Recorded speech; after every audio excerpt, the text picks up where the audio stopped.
ഇതിൽ കിച്ചണിലേക്ക് എല്ലാവർക്കും സ്വാഗതം. ഇന്ന് നമ്മൾ തയ്യാറാക്കാൻ പോകുന്നത് നല്ലൊരു കറിയാണ്. ഒരു റെസിപ്പിയിൽ തന്നെ സ്നാക്സും കറിയും ഉണ്ടാക്കാൻ പറ്റും. അപ്പോൾ ഇതെങ്ങനെ ചെയ്യാമെന്ന് നോക്കാം.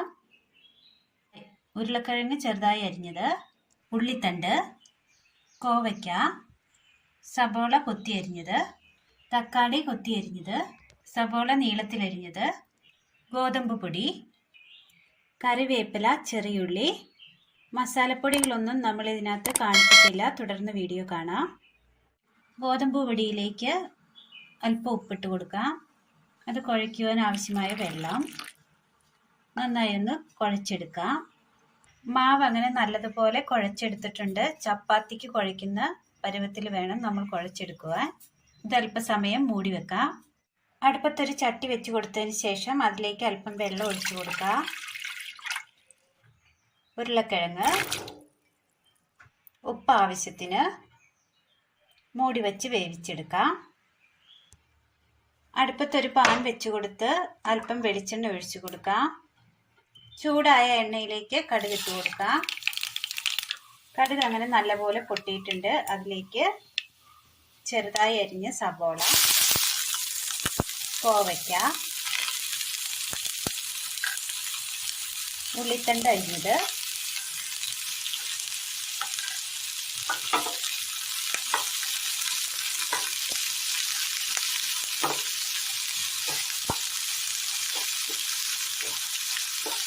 നല്ലപോലെ ഒന്ന് വാട്ടിയെടുക്കാം. ചെറുതായി ഒന്ന് വാടി വന്നിട്ടുണ്ട്. അല്പം ഉപ്പ് ചേർത്ത് കൊടുക്കാം.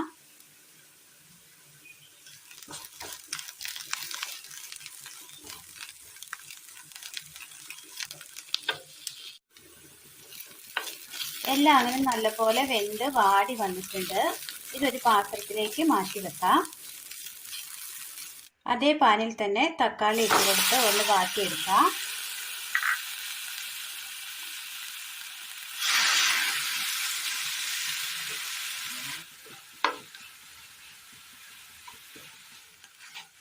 തക്കാളി ഒന്ന് വാടി വെന്ത് വന്നിട്ടുണ്ട്. ഇതിലേക്ക് അല്പം വെളിച്ചെണ്ണ ഒഴിച്ചു കൊടുക്കാം. വെളുത്തുള്ളി അരിഞ്ഞത്, മുളക് പൊടി, മീറ്റ് മസാല, മല്ലിപ്പൊടി, ഗരം മസാല, മഞ്ഞൾപ്പൊടി, കറിവേപ്പില അരിഞ്ഞത്,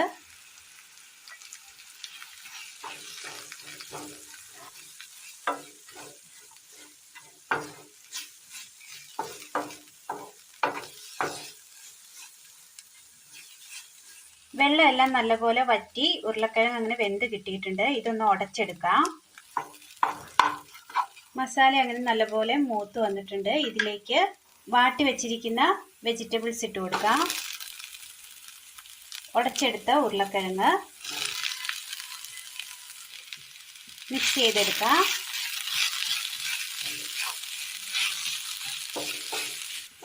നല്ലപോലെ ഒന്ന് കുഴച്ചെടുത്തിട്ടുണ്ട്. ഉപ്പ് ആവശ്യമെങ്കിൽ ചേർക്കാവുന്നതാണ്. ഓൾറെഡി നമ്മൾ ഉപ്പ് ഇട്ടിട്ടുണ്ട്. ഇനി ഇതൊന്ന് തണുക്കാനായി മാറ്റി വെക്കാം. ഇനി നമ്മൾ മൂടി വെച്ചിരിക്കുന്ന ഗോതമ്പ് മാവ് എടുത്ത് അത് ചെറിയ ഉരുളകളാക്കി എടുക്കാം. ഇത്രയും ചെറിയ ഉരുളകളാക്കി എടുക്കുക. അതിൻ്റെ നടു ഒന്ന് കുഴിക്കാം. ഇതിലേക്ക് നമ്മൾ തയ്യാറാക്കി വെച്ചിരിക്കുന്ന മസാലക്കൂട്ട് വെച്ച് കൊടുക്കാം. നല്ലതുപോലെ വെച്ച് കൊടുത്തിട്ടുണ്ട്. ഇതിനി റൗണ്ട് ഷേപ്പ് ആക്കി എടുക്കാം. ഇതുപോലെ എല്ലാം ഒന്ന് റൗണ്ട് ചെയ്തെടുക്കാം. എല്ലാം അങ്ങനെ നല്ലതുപോലെ ഉരുട്ടിയെടുത്തിട്ടുണ്ട്. കുക്കറിൽ അല്പം വെള്ളം ഒഴിച്ച് റെഡിയാക്കി എടുത്തിട്ടുണ്ട്. ഇത് കുക്കറിലേക്ക് വെച്ച് കൊടുക്കാം. മൂടി വെച്ച് വേവിക്കാം. ഒരു ചട്ടി അടുപ്പത്ത് വെച്ച് കൊടുത്ത് അല്പം വെള്ളം ഒഴിച്ചു കൊടുക്കാം. ഇതിലേക്ക് നീളത്തിലരിഞ്ഞ സബോള ചേർത്ത് കൊടുക്കാം. അല്പം ഉപ്പ്,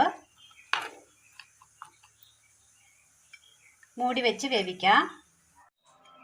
മസാല ബോളുകൾ അങ്ങനെ നല്ലപോലെ വെന്തെടുത്തിട്ടുണ്ട്. ഉള്ളി അങ്ങനെ നല്ലപോലെ വെന്ത് വന്നിട്ടുണ്ട്. ഇതിലേക്ക് ബോളിൽ നിറയ്ക്കുവാനായി നമ്മൾ തയ്യാറാക്കിയെടുത്ത വെജിറ്റബിൾ മസാല ബാലൻസ് വന്നത് ഇട്ട് കൊടുക്കാം.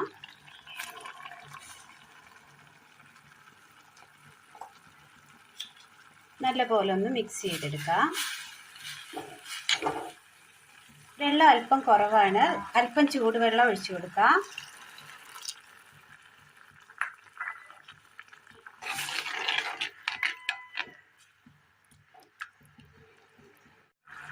കറി അങ്ങനെ നല്ലപോലെ തിളച്ച് വെന്ത് വന്നിട്ടുണ്ട്.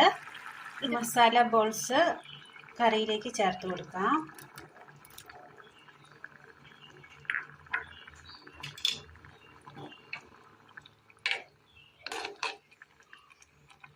ഇത് വാങ്ങി മാറ്റി വെക്കാം.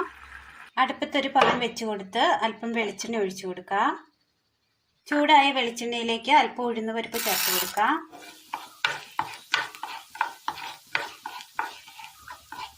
ചെറിയുള്ളി, വറ്റൽമുളക്, ഇതിലേക്ക് വറ്റൽമുളക് താളിച്ചത് ഇട്ട് കൊടുക്കാം.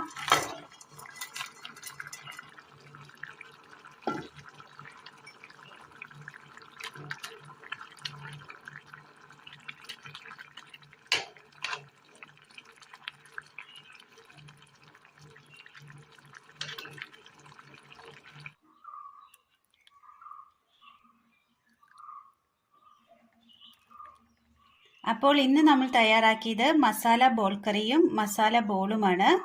കറിയായും സ്നാക്സായും ഉപയോഗിക്കാൻ പറ്റുന്നവയാണിത്. വളരെ നല്ല ടേസ്റ്റിൽ തയ്യാറാക്കിയെടുത്ത കറിയാണിത്. അപ്പം, ചപ്പാത്തി, ചോറ് എന്നിവയ്ക്ക് ഏതിനൊപ്പം വേണമെങ്കിലും കഴിക്കാവുന്ന തരത്തിലാണ് നമ്മൾ ഇത് തയ്യാറാക്കിയെടുത്തിരിക്കുന്നത്. അപ്പോൾ ഇന്നത്തെ വീഡിയോ എല്ലാവർക്കും ഇഷ്ടപ്പെട്ടു എന്ന് വിചാരിക്കുന്നു. ഇഷ്ടപ്പെട്ടാൽ ലൈക്ക് ചെയ്യാനും ഷെയർ ചെയ്യാനും സബ്സ്ക്രൈബ് ചെയ്യാനും മറക്കരുത്.